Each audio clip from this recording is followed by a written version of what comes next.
El Catecismo de la Iglesia Católica, cuando habla de los sacramentos al servicio de la comunidad, se detiene en el sacramento del matrimonio. Y recoge unas palabras del Código de Derecho Canónico. La alianza matrimonial, por la que el varón y la mujer constituyen entre sí un consorcio de toda la vida, y ahí está lo que entiende la Iglesia por matrimonio, una alianza, no un contrato, sino una alianza, que nos evocará al Antiguo Testamento, a las alianzas hechas con Dios, con el pueblo, por el que varón y mujer constituyen entre sí un consorcio de toda la vida, ordenado por su misma índole natural al bien de los cónyuges y a la generación y educación de la prole. Ya ahí ha definido muy bien la finalidad. Muchas veces se plantea a los cristianos la cuestión de si el matrimonio tal y como lo entiende la Iglesia debe ser la única forma aceptada, ¿no?, de convivencia de una pareja. Y la verdad es que la respuesta de la Iglesia es muy nítida. O sea, la convivencia, lo que se establece y lo que se comparte en la vida matrimonial es tan íntimo, es tan personal, pertenece a una esfera tan profunda de la persona que la dignidad de esa misma relación exige en sí mismo que se establezca una estructura de fidelidad alrededor de ella para no dañar a las personas. Otra de las cuestiones que con más frecuencia se plantean a los cristianos es la fórmula que a todos nos suenan de las bodas, de ahí hasta que la muerte nos separe. Cuando se la plantean a Benedicto XVI, él contesta de una forma que la voy a leer porque no tiene desperdicio. Dice, porque así figura en el carácter definitivo del amor humano y en la responsabilidad que se contrae con él. Es cierto, todos tenemos la experiencia de que el amor en unas ocasiones, algunas parejas duran mucho, otras pocos, otras están al final. Ahora, cualquier pareja que se rompe, ellos reconocen que lo ideal sería que durase toda la vida. La ruptura es traumática, la ruptura duele, la ruptura hace daño. Y el Papa continúa, no debiéramos intentar demostrarlo racionalmente hasta el menor detalle, esta cuestión de la fidelidad, de la indisolubilidad. Aquí sale a nuestro encuentro la gran sabiduría de la tradición. O sea, como invitando a salirnos del racionalismo, ¿no?, que si no hay unas fórmulas que cierran perfectamente al detalle, pues no admitimos una verdad. Dice, bueno, hay una gran sabiduría de la tradición que apuesta por esta indisolubilidad, aparte de que la misma esencia de la relación pues desea la eternidad, ¿no? Dice, aquí sale a nuestro encuentro la gran sabiduría de la tradición, que en definitiva está respaldada por la palabra del mismo Dios. Y continúa, solo darme por entero, sin reservarme una parte, ni como quien dice, aspirar a una revisión, a una rescisión, responde plenamente a la dignidad humana. Solo ese tipo de entrega plena, universal, absoluta, es la que responde a la dignidad de la persona humana que quiere establecer una relación de amor. La vida humana no es un experimento ni un contrato de arrendamiento, sino la entrega del uno al otro. Y la entrega de una persona a otra solo puede ser acorde con la naturaleza humana si el amor es total, sin reservas. Pero debemos abordar aquello que es específico del matrimonio cristiano. El matrimonio cristiano es un misterio. Y por eso es muy difícil entender la relación matrimonial sin hacer una referencia al origen, a Jesucristo.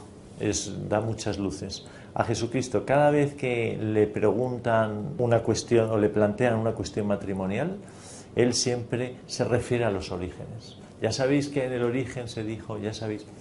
Y me parece que si queremos acertar con la visión cristiana del matrimonio, el recurso debe ser el mismo que el que hizo Cristo. O sea, ¿qué quiso Dios en el origen para la pareja? ¿Qué quiso Dios para Adán y Eva? Muchas veces nos planteamos qué diferencia hay entre un matrimonio entre cristianos y entre no cristianos. Y la verdad es que diferencia no hay ninguna, porque el matrimonio es el mismo, se case quien se case. Lo que ocurre es que cuando los que se casan son cristianos, hay una diferencia no en el matrimonio, sino en las personas que se casan. Es decir, se entra en conexión con Cristo y con toda la historia sagrada. Más o menos podría ser como lo que ocurre en las crónicas de Narnia, en las que los chicos cuando llegan a la habitación en el desván abren el armario, y en el armario sí hay unas cosas, y ese es el matrimonio, que es el de todos, pero cuando uno es cristiano sabe que en ese se puede meter en ese armario y se entra en otro mundo que le conecta con toda la historia sagrada y que le conecta con el mismo misterio de Cristo y de la Iglesia. Por ejemplo, el sí de las bodas. Es un sí que entre los cristianos palpamos y somos conscientes del misterio que encierra ese sí. Cuando un hombre y una mujer en una boda se dicen yo sí te quiero, yo me doy, yo te acepto, este sí, el cristiano sabe que no es un sí, por así decirlo, encerrado en su relación, sino que es un eco, una prolongación, una actualización, un mismo sí que el que dio Cristo a la Iglesia, porque cuando el que se casa es cristiano, al estar incorporado en Cristo, Cristo obra en él y él en Cristo. Vamos a poner un ejemplo de la historia sagrada. Es el caso de la alianza de Abraham. Un día Abraham le dice Dios que va a tener una descendencia que va a ser numerosa, ¿no? Le dice, cuenta las estrellas, cuenta los granos de arena en una playa, y le dice, pues así va a ser tu descendencia. Y Abraham le dice, bueno, ¿y cómo sé yo que esto va a ocurrir?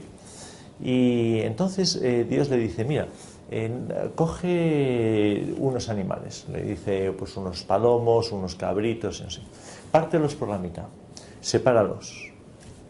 Y entonces Abraham hace lo que le ha mandado Dios. Claro, para nosotros todo eso es un poco enigmático, o no nos transmite queda muy distante a nuestra cultura. Pero en el pueblo judío era un pueblo que no tenía escritura. Y por lo tanto los pactos, los compromisos, los contratos, los hacían con gestos, con rituales. Este ritual era el ritual de mayor compromiso, el que exigía una mayor lealtad o fidelidad en el cumplimiento.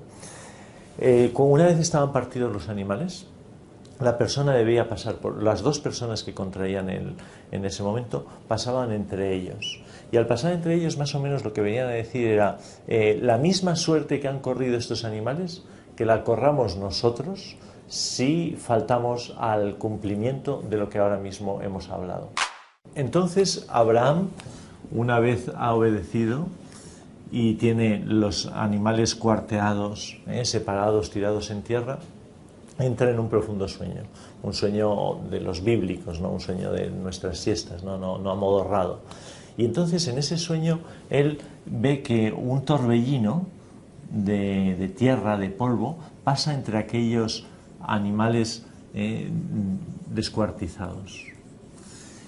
Claro, Abraham entiende, Dios se está comprometiendo conmigo y está estableciendo conmigo una alianza y está dispuesto a morir antes que faltar a su palabra. Esto que podrían ser una historia bonita o unas palabras románticas, sin embargo, luego cuando nosotros vemos que Cristo en el altar, ¿no? Y Cristo en la cruz muere antes de faltar a su promesa, antes de ser infiel, ¿no? Pues entonces el sueño de Abraham se ve cumplido y se ve realizado en la historia. Esa misma alianza de Dios con Abraham, esa misma alianza de Cristo con la Iglesia, es la alianza que establecen los novios en el momento en el que deciden casarse en la presencia del Señor, en la presencia de Dios.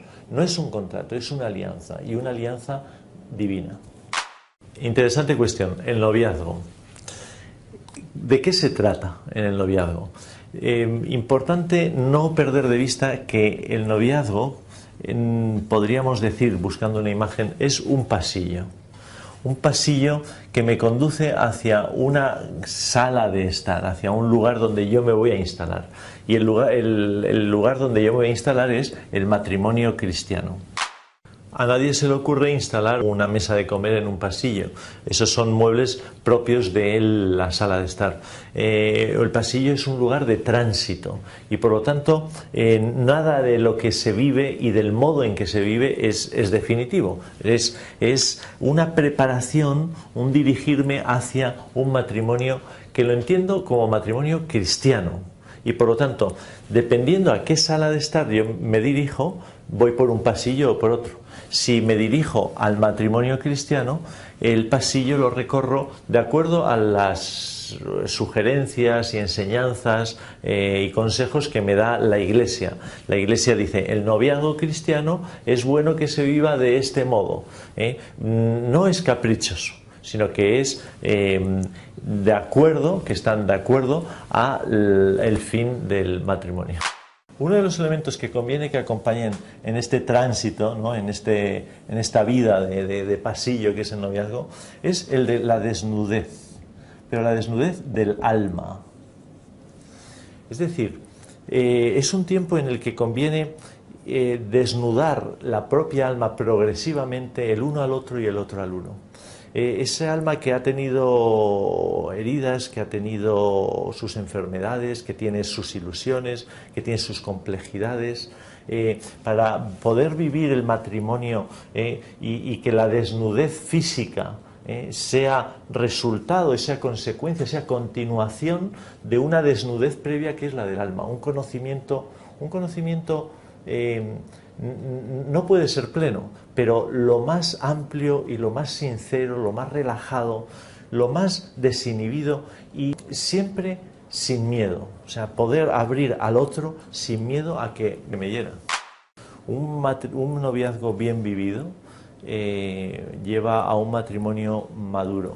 Y un noviazgo caprichoso o desnortado, sin respetar, ¿no? los tiempos y los significados propios de los actos, pues muchas veces lleva a matrimonios que nacen torcidos o con unos vicios que luego suponen mucho sufrimiento, exigen mucho sufrimiento para enderezar. Hay los momentos de crecimiento, de sufrimiento, de lucha, de conocimiento, de muerte de uno para afirmar al otro, de grandeza, de estirar el alma, esos momentos hay que vivirlos en algún momento. Y cuando se vive en el noviazgo me parece que es más fácil. Y vamos a terminar.